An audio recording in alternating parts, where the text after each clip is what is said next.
We build, preserve, and protect the spaces and places that define Vancouver. Our parks and beaches are your living rooms and backyards. Our community centres are the connective tissue of our neighbourhoods. Tonight, before newly elected commissioners take office, we look back at this park board's accomplishments.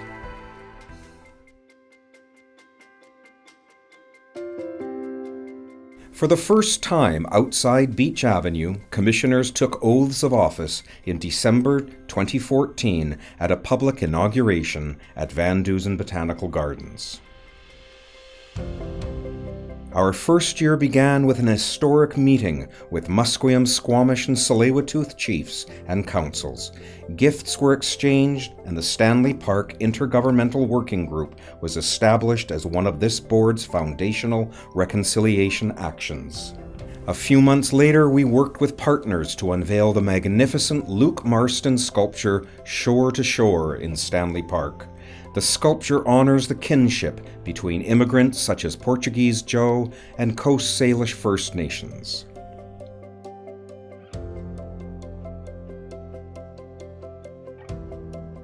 One of our priorities was to improve public engagement with the work of the Park Board. We partnered with Stanley Park Ecology Society to launch the first live streaming heron camera, which has been viewed more than 150,000 times since launch. We promised residents better access to the work of the board and began to live stream our meetings a few months into our mandate. Video clips are posted afterward. We opened the doors to our classic mid-century modernist building for Vancouver's Doors Open event. There we hosted the first tree sale and distributed discounted trees. The sale has since become an incredibly popular annual event, putting more than 10,000 trees into residents' hands over the last 4 years.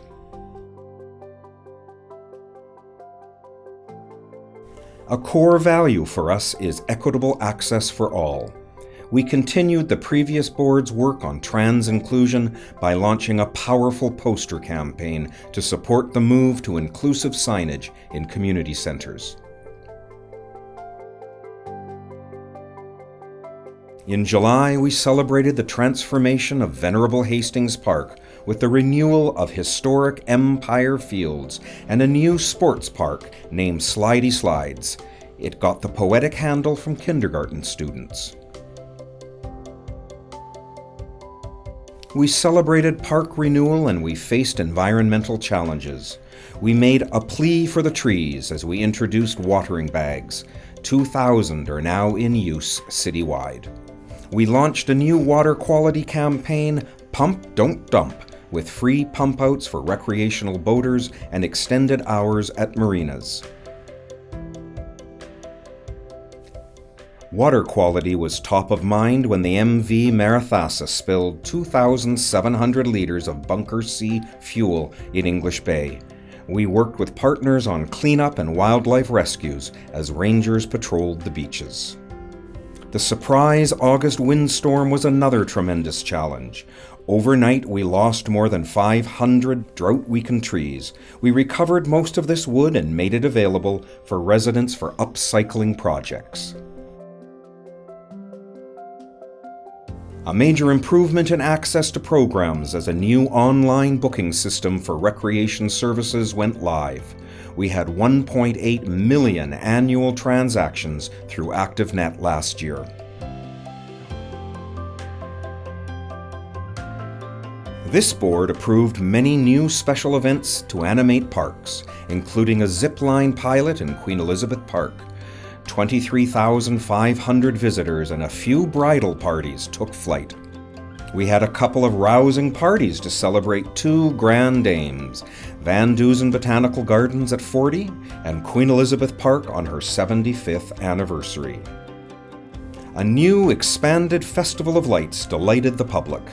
The festival has grown dramatically in our term, with a record 145,000 visitors in 2017. A new event, Enchanted Nights, premiered at Bloedel Conservatory. And just in time for the annual Bright Nights event, the new Stanley Park train station was restored after a 2012 fire. It was all aboard for this timeless Christmas classic. On to 2016, which began with one of our key priorities. At the year's first meeting, we approved 11 strategies to advance truth and reconciliation across Park Board. In June, the board accepted the community donation of a 27-foot survivors totem pole for Pigeon Park. It's dedicated to the strength of survivors of injustice. At the request of the nations, we became the first municipal government in Canada to hire a staff archaeologist. Geordie Howe works exclusively on sites of concern to local First Nations. A tree planting in Stanley Park was a symbolic statement of our government-to-government relationship. 3 western red cedars were planted for each of the local nations. An environmental milestone with the approval of the Biodiversity Strategy, an action plan to protect and enhance naturalized areas, urban wildlife, marine life, birds, and pollinators. And pollinator public art graced the corner of 5th and Pine as spring saw the opening of the first pop-up park in Vancouver. Our board approved the design for a new downtown park at Smythe and Richards. And it was play ball as Richard Saunders and Volunteer Fields opened in a renewed Hastings Community Park. The fields were named after a much-loved volunteer for Hastings Little League. We closed a street and acquired a private property to open the new Lillian Toe Park at 17th and Yukon. It features an adventure playground and bike repair station. Our passionate paddling community got a permanent home as we worked with partners on the new, fully accessible Southeast False Creek Paddling Centre. One of this board's key commitments was the Marpole Oakridge Community Centre. The community told us they wanted a renewed centre in the current location, and we approved redevelopment on the existing site. This is the #1 capital priority project for 2019. We opened the first outdoor pickleball courts in Queen Elizabeth Park to serve the appetite for the fastest growing sport in North America. We approved a new restaurant at the site of the historic Fish House. The Stanley Park Brew Pub will open in early 2019, with the operator investing $4 million towards the renovation. Our celebrated Fieldhouse residency program expanded its reach by calling for applications from sports, environmental, and local food groups in addition to artists. We now have 23 Fieldhouse residencies. And who doesn't enjoy a little love in the rain? A new public art piece in Queen Elizabeth Park invites the public to attach love locks with room for hundreds of lovers. We helped visitors connect in new ways with our premier park by updating the legacy Stanley Park Map and Guide. The new digital map has layers for attractions, accessibility, food, and public art.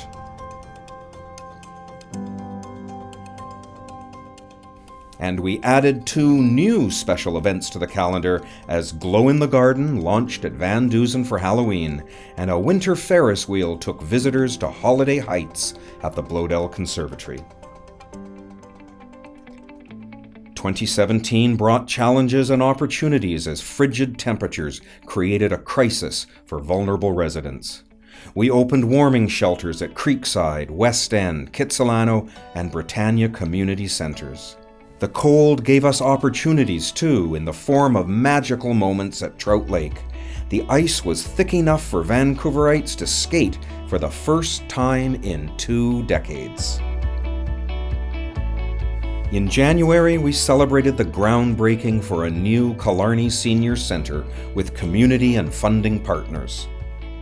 We celebrated Canada's 150th birthday by installing a 60-foot flagpole at Bloedel, the highest point in the city. One of our board's key achievements came early in the year as we forged a new path forward with valued Community Centre Association partners.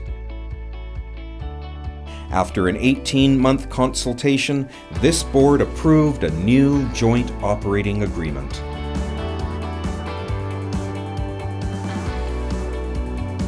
In March, another defining moment.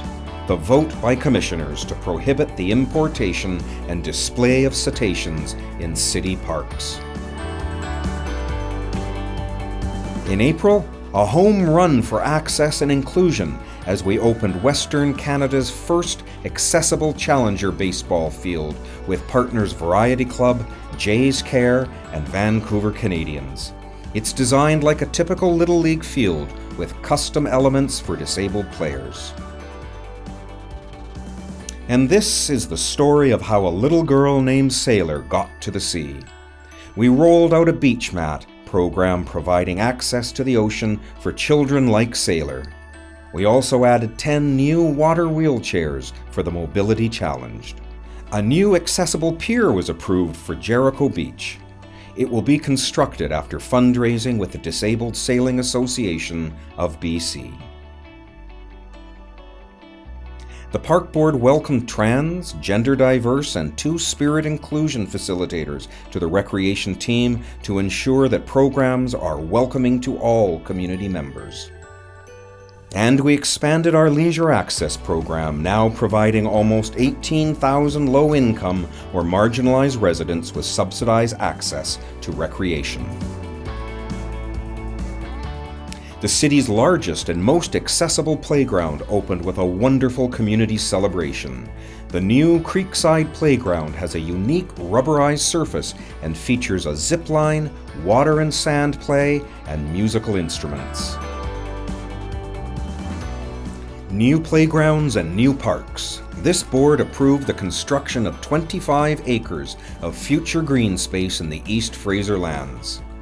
We rolled out Van Play, a citywide consultation towards a Parks and Recreation Master Plan to guide us into the next century.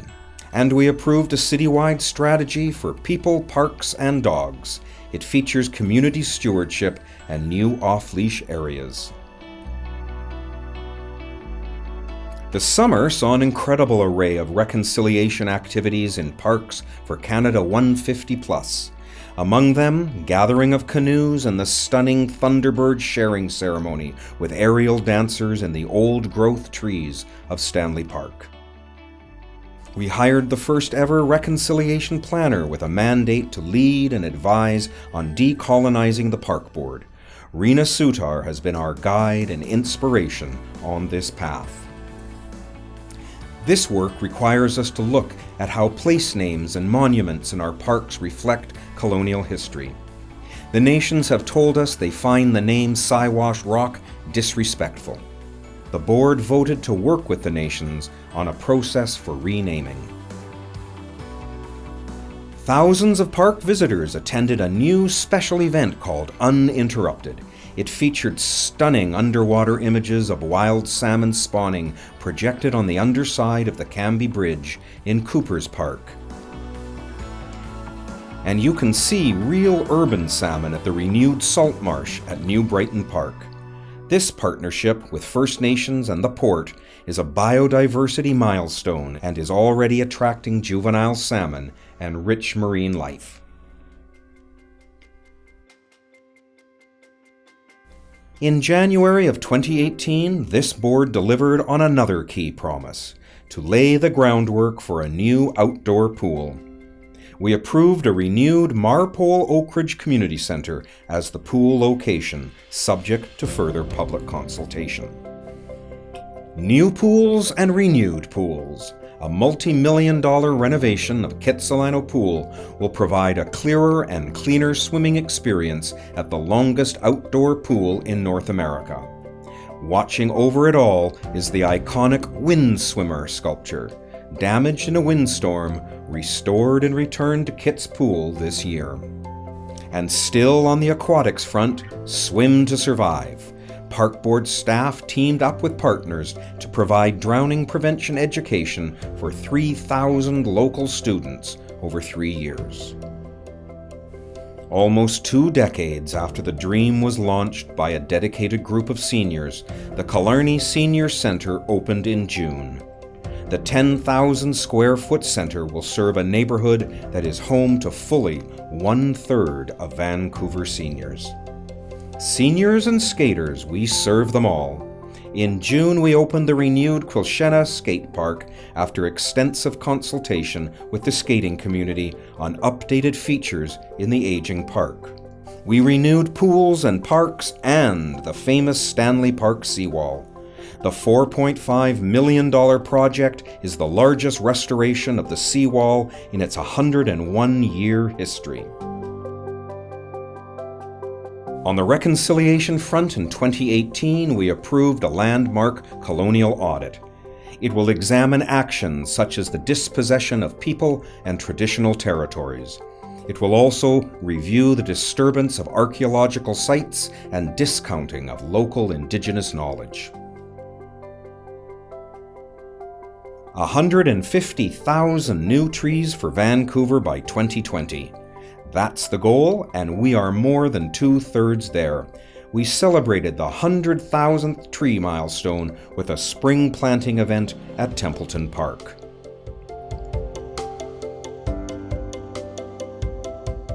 Our youth team came up with the Positive Ticket program, an imaginative plan to engage young people.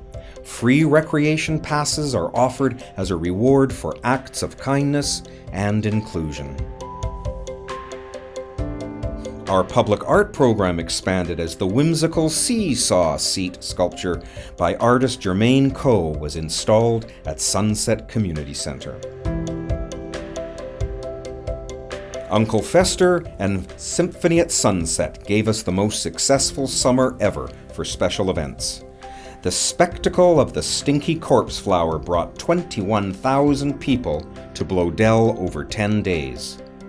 And the first Symphony at Sunset with the Vancouver Symphony Orchestra saw more than 10,000 people at Sunset Beach.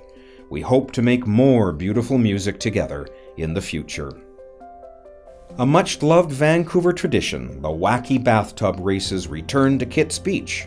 It's been more than 20 years since bathtubs raced across Georgia Strait. Skookum Festival came to Stanley Park. The curated festival offered something for everyone in entertainment and free events for the public. More than 50,000 people attended over 3 days. Also this year, the board approved Vancouver's very first Park in the Sky for the redevelopment of Oakridge Centre. The 9-acre public park will be the first of its kind in Vancouver. And a much-loved local park was the scene of a wonderful celebration just last week.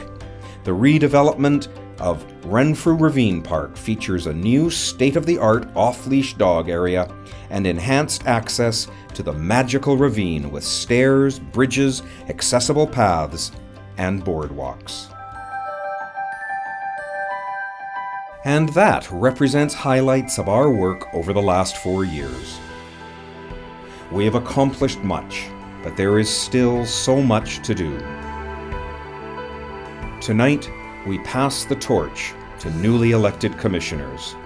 They inherit the following work in progress.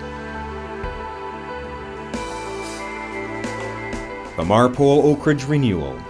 Working with the Community Centre Association, we have almost completed a needs assessment study for the new centre, outdoor pool, curling facility, and master plan for Oak Park. Our citywide strategies are still in progress: Van Play, Van Splash, On Water, and the Track and Field strategy. A new concession strategy featuring refreshed menu items and a pilot for beer and wine in parks was approved by this board. It will be reviewed next season. A concept for the new Northeast False Creek Park was presented to the public last year and further refined by consultation with First Nations to incorporate Indigenous principles into the park design. It has been our privilege to serve you. We wish the new commissioners every success.